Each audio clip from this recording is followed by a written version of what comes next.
Vishnu ശാലിനിയുടെ latest എപ്പിസോഡിൽ വിഷ്ണുവിൻ്റെ കൈയും പിടിച്ച് ശാലിനി അങ്ങനെ തോളി ചേർന്നിരിക്കുന്നുണ്ട്. നമ്മൾ ഉടനെ ഒന്നും മരിക്കില്ല, ഒരു 100 വർഷമൊക്കെ ജീവിച്ചിരിക്കും, ഒരുപാട് കാലം എങ്ങനെ ഇരിക്കും, അപ്പോഴും നമുക്കിവിടെ വന്നിരിക്കാം, പിന്നെ വയസ്സായാലും എനിക്ക് വടിയൊന്നും വേണ്ട, എന്നെ താങ്ങാനായിട്ട് വിഷ്ണുവേട്ടനില്ലേ എന്നൊക്കെ ഇങ്ങനെ ചോദിക്കുകയാണ്. അന്നേരം ശാലിനി അങ്ങ് വിഷ്ണുവിൻ്റെ മുഖത്ത് നോക്കുന്നില്ല, പക്ഷേ അങ്ങ് കടലിൽ നോക്കി ഇങ്ങനെ വിഷ്ണുവിൻ്റെ കൈ പിടിച്ചങ്ങ് സംസാരിക്കുകയാണ്. പക്ഷേ വിഷ്ണുവിന് അപ്പം കണ്ണൊക്കെ നിറഞ്ഞ് ആകെ സങ്കടം വരുന്നുണ്ട്. അന്നേരം വിഷ്ണു ശാലിനി കാണാതെ ഇങ്ങനെ കണ്ണീരൊക്കെ തുടയ്ക്കുന്നുണ്ട്.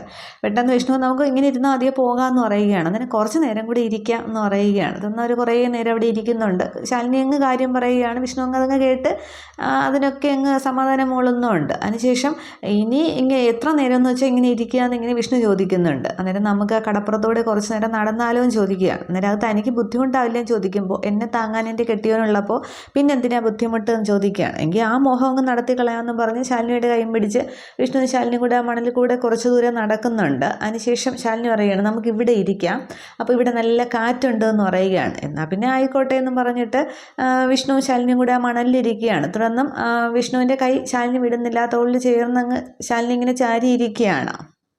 തുടർന്ന് വിഷ്ണു ആണെങ്കിൽ ശാലിനിയോട് പറയുന്നുണ്ട്, ഉറങ്ങിപ്പോകരുത്, പിന്നെ ഞാൻ എടുത്തുകൊണ്ട് പോകേണ്ടി വരുമെന്ന്. അന്നേരം ഞാൻ ഉറങ്ങത്തൊന്നുമില്ല, വിഷ്ണുവേട്ടൻ എന്നെ തട്ടി ഉറക്കാതിരുന്നാൽ മതി എന്നിങ്ങനെ പറഞ്ഞ് അവരിങ്ങനെ സംസാരിച്ച് കടലിലേക്ക് നോക്കിയിരിക്കുകയാണ്. ഈ സമയത്താണെങ്കിൽ അബൂബക്കർ ഏൽപ്പിച്ച ആ ഒരു ഡാനി ആണെങ്കിൽ അവിടേക്ക് വരുന്നുണ്ട്. ഒരാളെ തീർക്കാനാണ് ഞാൻ വന്നത്, നിങ്ങളെ രണ്ടുപേരെയും ഞാൻ ശാന്തമായിട്ട് ഉറക്കിത്തരാം, അപ്പോൾ നിനക്ക് കൂട്ടായിട്ട് അവളും കൂടി അങ്ങോട്ട് പോന്നോട്ടെ, ഇനി വച്ചേക്കില്ല എന്ന് പറഞ്ഞിട്ട് ഈ ഡാനി ആണെങ്കിൽ പിന്നെ വിഷ്ണുവിന് നേരെ ഇങ്ങനെ തോക്ക് ചൂണ്ടുകയാണ്. പക്ഷേ പെട്ടെന്നാണെങ്കിൽ ചന്ദ്രബോസ് വരുന്നുണ്ട്. ചന്ദ്രബോസ് ആണെങ്കിൽ ഒരു പങ്കായം കൊണ്ട് ഈ ഡാനിയുടെ കയ്യിലേക്ക് അടിക്കുമ്പോൾ തോക്ക് തെറിച്ചങ്ങ് പോകുന്നുണ്ട്. എന്നിട്ട് ഡാനി ഒരു അടി അടിക്കുന്നുണ്ട്. ഡാനി എന്ന് വിഷ്ണുവിൻ്റെ ശാലിനിയുടെ മുന്നിലേക്ക് വീഴുകയാണ്. അപ്പോഴാണ് ഇവർ കാണുന്നതൊക്കെ. തുടർന്ന് ചന്ദ്രബോസ് ആ തോക്ക് എടുക്കുന്നുണ്ട്. എന്നിട്ട് ഈ ഡാനിക്ക് നേരെ ഇങ്ങനെ നീട്ടുകയാണ്. അപ്പോൾ ഡാനി ആകെ ഇങ്ങനെ പേടിച്ച് പോകുന്നുണ്ട്. എന്നെ ഒന്നും ചെയ്യല്ലേ, ഞാൻ ഈ വഴിക്ക് വരില്ല, ഞാൻ ആരെയും ഉപദ്രവിക്കില്ല, ഒരിക്കലും വരില്ല എന്നൊക്കെ ഇങ്ങനെ പറയുകയാണ്. എന്നിട്ട് ചന്ദ്രബോസിന് ആകെ ഒരു പ്രാകൃത രൂപം തന്നെയാണ്, ഷർട്ടും മുണ്ടുമാണ് വേഷം, താടിയൊക്കെ വളർന്നിട്ടുണ്ട്. അന്നേരം വിഷ്ണു ശാലിനി എന്താണെന്ന് അറിയാതെ ഇങ്ങനെ അന്തം വിട്ട് നോക്കി നിൽക്കുകയാണ്. അന്നേരം ഈ ചന്ദ്രബോസ് പറയുന്നുണ്ട്, വിഷ്ണുവിനെ കൊല്ലാനായിട്ട് ആർക്കും പറ്റില്ല, ഞങ്ങളെപ്പോലുള്ളവരാൻ സമ്മതിക്കില്ല, നിന്നെ അയച്ചവരോട് പറഞ്ഞു തരാം എന്നിങ്ങനെ പറയുമ്പോൾ ആ ഒരു വെപ്രാളത്തിലും പേടിയിലും ഒക്കെ ഡാനി അങ്ങ് ഓടി രക്ഷപ്പെടുന്നുണ്ട്. തുടർന്ന് ചന്ദ്രബോസ് ആണെങ്കിൽ വിഷ്ണു ശാലിനി ഇങ്ങനെ നോക്കി നിൽക്കുകയാണ്. ചന്ദ്രബോസ് ആണെങ്കിൽ ആ ഇടത് കയ്യിലിരുന്ന പങ്കായം അങ്ങ് മണലിലേക്ക് എറിയുന്നുണ്ട്. എന്നിട്ട് തോക്കിങ്ങനെ പുറകിലേക്ക് പിടിക്കുകയാണ്. എന്നിട്ട് പറയുന്നുണ്ട്, വിഷ്ണുവിൻ്റെ ശാലിനി നോട്ടം കണ്ടിട്ടാണ് പറയുന്നത്, ACP ചന്ദ്രബോസിൻ്റെ ഈ രൂപം ഞാൻ ചോദിച്ചു വാങ്ങിയത് തന്നെയാണ്, ഞാൻ ചെയ്ത ക്രൂരതകൾക്കൊക്കെ ഒരു പ്രായച്ചിഹ്നം പോലെ സ്വയം ശിക്ഷ ഏറ്റുവാങ്ങുന്നത് പോലെ ഞാൻ ദൈവത്തിനോട് വാങ്ങിച്ചതാണ്. പിന്നെ എൻ്റെ കലത്തിൽ ഏറ്റവും കൂടുതൽ ബലിയാടായിട്ടുള്ളത് നീ അല്ലേടാ വിഷ്ണു എന്നിങ്ങനെ പറഞ്ഞിട്ട് വിഷ്ണുവിൻ്റെ തോളിൽ ഇങ്ങനെ തട്ടുകയാണ്. അന്നേരം വിഷ്ണു ഇങ്ങനെ ശാലിനി ഇങ്ങനെ അന്തം വിട്ട് നോക്കി നിൽക്കുകയാണ്. എന്നിട്ട് മരിക്കാൻ പോകുന്ന എനിക്ക് പിന്നെ ഞാൻ എന്താ പിന്നെ ചെയ്യേണ്ടത്, ഇത് ഇത്രയൊക്കെയല്ലേ ചെയ്യാൻ പറ്റൂ എന്ന് പറയുകയാണ്. അന്നേരം മരിക്കാൻ പോകുന്നു എന്നിങ്ങനെ വിഷ്ണു ചോദിക്കുകയാണ്. അന്നേരം ഞാൻ ചെയ്ത ക്രൂരതകൾക്കൊക്കെ ദൈവം എന്നെ ശിക്ഷിച്ചു, ഞാൻ എൻ്റെ മോൾക്ക് വേണ്ടിയിട്ടാണ് എല്ലാം ചെയ്തത്, ആളുകളെ ദ്രോഹിച്ചും പിന്നെ കൈക്കൂലി വാങ്ങിയും ഒക്കെ അമ്മയില്ലാത്ത എൻ്റെ കുഞ്ഞിനെ നല്ലതുപോലെ വളർത്താൻ, രാജകുമാരി പോലെ വാഴിക്കാൻ വേണ്ടി തന്നെയാണ് ഞാൻ എല്ലാം വാരി കൂട്ടിയതൊക്കെ, പക്ഷെ ഒരു നിമിഷം കൊണ്ട് അതെല്ലാം ഇല്ലാതായി എന്ന് പറഞ്ഞ് ചന്ദ്രബോസ് ആ ഒരു കഥ അവിടെ പറയുകയാണ്. തന്നെ ഒരു മോളുണ്ടായിരുന്നു ചന്ദ്രബോസിന്, പക്ഷെ അവൾ വിട്ടുപോയി എന്നാണ് പറയുന്നത്. അന്നേരം ഇവർക്കത് മനസ്സിലാവുന്നില്ല ആദ്യം. പിന്നീട് ചന്ദ്രബോസ് വ്യക്തമായിട്ട് പറയുന്നുണ്ട്, അവൾക്കൊരു പ്രേമം ഉണ്ടായിരുന്നു, അത് ഞാൻ അറിഞ്ഞു, അങ്ങനെ അവനെ ഞാനൊരു കള്ളക്കേസിൽ കുടുക്കി, അവന് ജയിലിലിട്ട് നല്ലോണം പെരുമാറി,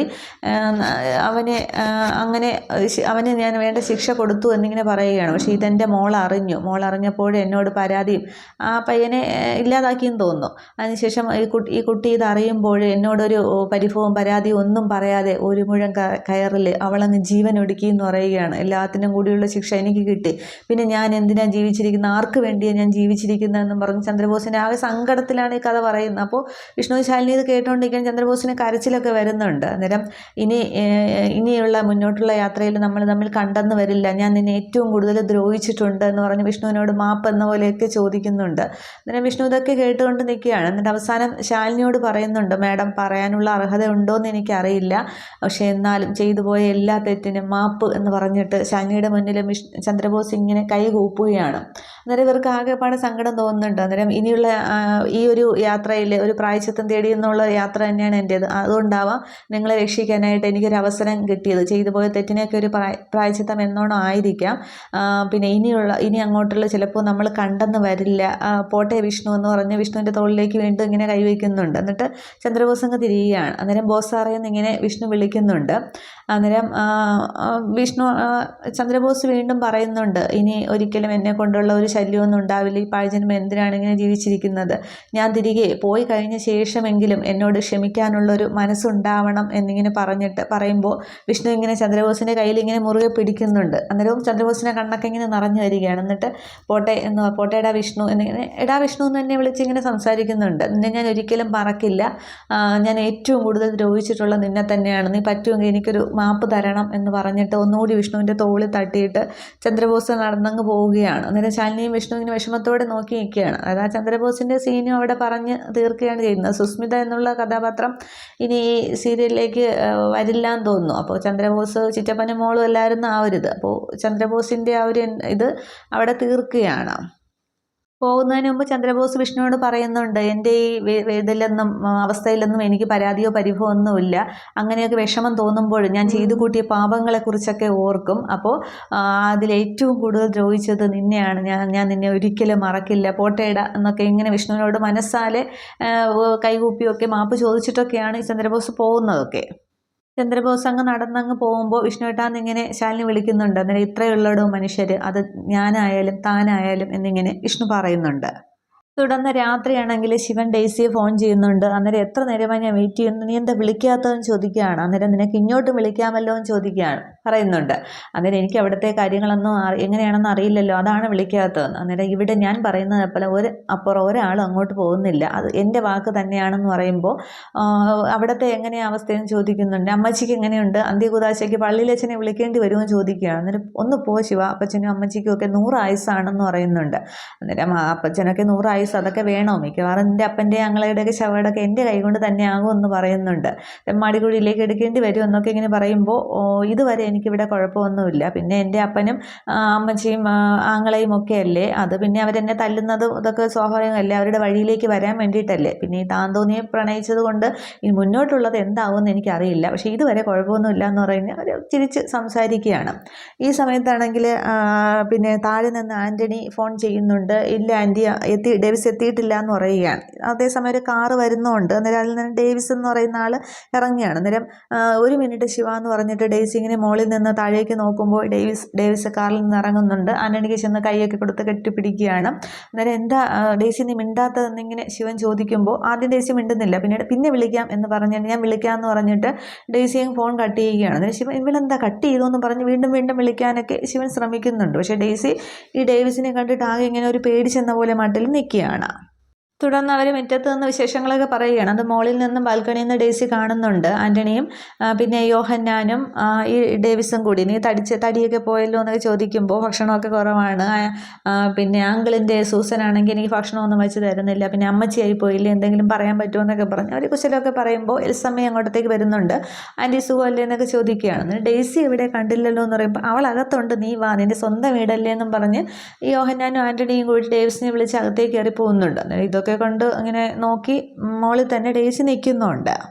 തുടർന്ന് ശിവൻ വീണ്ടും ഇങ്ങനെ ഡേയ്സിയെ ഫോൺ ചെയ്യുന്നുണ്ട്. അങ്ങനെ ഡേയ്സി ഇങ്ങനെ എടുക്കാനായിട്ട് വരുമ്പോൾ മുകളിലേക്ക് ഡേവിസ് കയറി വരുന്നുണ്ട്. ഡേയ്സിനെ കണ്ടുകൊണ്ട് ഈ ഡേയ്സി ആണെങ്കിൽ ഇങ്ങനെ ഫോണങ്ങ് കട്ട് ചെയ്യുകയാണ്. അന്നേരം പിന്നെ ഞാൻ വന്ന ഉടനെ എന്താ ഫോൺ അങ്ങോട്ട് മാറ്റി വെച്ചത്, ഇങ്ങോട്ട് തന്നെ ആരാണ് നോക്കട്ടെ എന്ന് പറഞ്ഞ് ഫോൺ പിടിക്കാനൊരുങ്ങിയാണ് ഡേവിസ്. അന്നേരം ഡേവിസ് എൻ്റെ പേഴ്സണൽ കാര്യങ്ങളിലൊന്നും നീ ഇടപെടരുതെന്ന് പറയുമ്പോൾ അതെന്താ അങ്ങനെ, ഇന്നല്ലെങ്കിൽ നാളെ നീ എൻ്റെ മണവാട്ടി ആവേണ്ടവളല്ലേ എന്ന് പറഞ്ഞ് ഡേവിസ് ഇങ്ങനെ ഡേയ്സിയെ നോക്കി ഇങ്ങനെ ചിരിച്ചുകൊണ്ടിരിക്കുമ്പോൾ ഡേയ്സി ഇങ്ങനെ ആകെ ദേഷ്യത്തിൽ നിൽക്കുകയാണ്. അതേസമയം അവിടെയാണ് ശിവൻ ഇങ്ങനെ ആകെ ടെൻഷനിൽ നിൽക്കുന്നുണ്ട്. ഡേയ്സി ഫോൺ വിളിച്ചിട്ട് പെട്ടെന്ന് കട്ട് ചെയ്തു, വീണ്ടും വിളിച്ചിട്ട് എടുക്കുന്നില്ല, എന്താ കാര്യം എന്നുള്ള ഉദ്ദേശത്തിൽ ശിവനും ആലോചിച്ച് നിൽക്കുകയാണ്. തുടർന്ന് പിറ്റേന്ന് രാവിലെയാണെങ്കിൽ ശിവൻ വീണ്ടും ഡേയ്സിയുടെ ഫോണിലേക്ക് വിളിക്കുന്നുണ്ട്. അന്നേരം ഡേയ്സിയുടെ റൂമിൽ നിന്നുകൊണ്ട് ഡേവിസ് ആണ് ഫോൺ എടുക്കുന്നത്. അന്നേരം എന്താടി വിളിച്ചപ്പോൾ പിന്നെ വിളിച്ചിട്ട് എന്താ എടുക്കാഞ്ഞത്, ഇന്നലെ രാത്രി വിളിച്ചപ്പോൾ ഒച്ചയും ബഹളമൊക്കെ കേട്ടല്ലോ, ആരായിരുന്നു വന്നത്, ഇപ്പോൾ നിനക്കെന്താ ശബ്ദമില്ല എന്നിങ്ങനെ ശിവൻ ഡേയ്സിയാണെന്ന് കരുതി സംസാരിക്കുകയാണ്. അന്നേരം പിന്നെ അവൾക്ക് ശബ്ദമില്ല, പക്ഷേ എനിക്ക് ശബ്ദമുണ്ടെന്ന് തിരിച്ചു പറയുകയാണ്. അന്നേരം നീ ആരാടാന്നിങ്ങനെ ശിവൻ ചോദിക്കുന്നുണ്ട്. അന്നേരം അത് ഞാനല്ലേ ചോദിക്കേണ്ടത്, എൻ്റെ പെണ്ണിൻ്റെ ഫോണിലേക്ക് വിളിച്ചിട്ട് നീ വിളിച്ചിട്ട് നീ ആരാടാ നീ ചോദിക്കുന്നു എന്ന് പറയുന്നുണ്ട്. അന്നേരം നിൻ്റെ പെണ്ണോ എന്നിങ്ങനെ ശിവൻ ചോദിക്കുക. അന്നേരം ഞാൻ കെട്ടാൻ പോണ പെണ്ണിനെ പിന്നെ എൻ്റെ പെണ്ണെന്നല്ലാതെ നിൻ്റെ പെണ്ണെന്നാണോ പറയുക എന്നിങ്ങനെ തിരിച്ചും ചോദിക്കുന്നുണ്ട്. അതിനുവേണ്ടി തന്നെയാണ് ഡേവിസ് വന്നിരിക്കുന്നത്. നീ അങ്ങനെ കൊണ്ടു നടക്കുന്നുണ്ട് എന്നൊക്കെ ഞാൻ അറിഞ്ഞു, പക്ഷെ നിന്നെ ഒന്ന് കാണണം, എനിക്ക് നേർക്ക് നേർ കാണണം എന്നിങ്ങനെ പറയുന്നുണ്ട്. ഡേവിസ് പറയുകയാണ്. അന്നേരം ഇത് കേട്ടുകൊണ്ട് ഡേയ്സി ഇങ്ങനെ വാതിൽക്ക് വന്ന് നിൽക്കുകയാണ്. അന്നേരം അപ്പോൾ നിനക്ക് വാങ്ങിച്ചു കൂട്ടാനൊക്കെ ധൃതിയായല്ലേ, അപ്പോൾ എവിടെ വെച്ച് കാണണം എന്നുള്ളത് നീ അങ്ങോട്ട് പറഞ്ഞാൽ മതി, നിനക്ക് തരികയും ചെയ്യാം, വീട്ടിൽ കൊണ്ടുപോയി പരിചരിക്കാനുള്ളതും കൂടി തരാം എന്ന് പറയുകയാണ്. അന്നേരം അവരിങ്ങനെ പിന്നെ തല്ല് വാങ്ങുന്നവൻ ആരാണെന്ന് വെച്ചാൽ സ്ഥലം തീരുമാനിച്ചാൽ മതി എന്നിങ്ങനെ തിരിച്ചും ഡേവിസ് സംസാരിക്കും. കുറേ ഡയലോഗൊക്കെ അവർ അങ്ങോട്ടും ഇങ്ങോട്ടും പറയുകയാണ്. എങ്കിൽ പിന്നെ കോമൺ ആയിട്ട് ഞാനൊരു സ്ഥലം പറയാം, പാർക്കിൽ വന്നാൽ മതി, കൃത്യം 11 മണിക്ക് ഞാൻ അവിടെ ഉണ്ടാകും, ആരാണ് വീട്ടിലേക്ക് കഴിഞ്ഞു പോകുന്നത് കാണാമെന്നൊക്കെ ഇങ്ങനെ ശിവൻ പറയുകയാണ്. എന്നിട്ട് ശിവൻ പറയുന്നുണ്ട്, അല്ല നമ്മൾ മാത്രം കണ്ടാൽ പോരല്ലോ, നട റോഡിലേക്ക് ഇറങ്ങി ബാക്കിയുള്ളവരും കൂടി കാണണ്ടേ, ആ ഒരു അംഗം എന്ന് പറയുകയാണ്. അതെങ്കിൽ പിന്നെ കാണിക്കാൻ ഞാൻ ഡേയ്സിയും കൂട്ടി വരാം, അവളും കൂടി കാണട്ടെ എന്ന് പറയുകയാണ്. കാമുകനും കെട്ടാൻ പോകുന്നവൻ തമ്മിലുള്ള ഒരു കണ്ടുമുട്ടൽ മുഹൂർത്തം അവളും കൂടി കണ്ടിരിക്കട്ടെ എന്ന് പറയുകയാണ്. അന്നേരം ആ മുഹൂർത്തം നീ ഡേയ്സിയെ വിട്ടുപിടിക്കുക, എന്നിട്ട് നീ ഇങ്ങോട്ട് വാ, നീ ഇപ്പോൾ അവളെ കൊണ്ടുവന്നാലും കൊണ്ടുവന്നില്ലെങ്കിലും ഞാൻ അവളെ കൊണ്ടുപോയിരിക്കും, ഇതാൾ വേറെയാണ് എന്നൊക്കെ പറഞ്ഞ് ഈ ശിവനെ അങ്ങോട്ട് രണ്ട് ഡയലോഗ് അടിക്കുമ്പോൾ തിരിച്ചും ഡേവിസ് ഇങ്ങോട്ട് 2 പറയുകയാണ്. ആകെ ദേഷ്യത്തിൽ സംസാരിക്കുകയാണ്. തുടർന്ന് കാണാം എന്നിങ്ങനെ പറഞ്ഞിട്ട് ഇത് വേറെ ആളാണ്, ശിവനാണ് എന്നൊക്കെ പറഞ്ഞിട്ട് ഒരു ഫോൺ വയ്ക്കുകയാണ്. അന്നേരം ഡേയ്സി ഇതെല്ലാം കേട്ട് ഇങ്ങനെ ആകെ തമ്മിട്ട് ഇങ്ങനെ ആകെ വിഷമിച്ച് നിൽക്കുന്നുണ്ട്.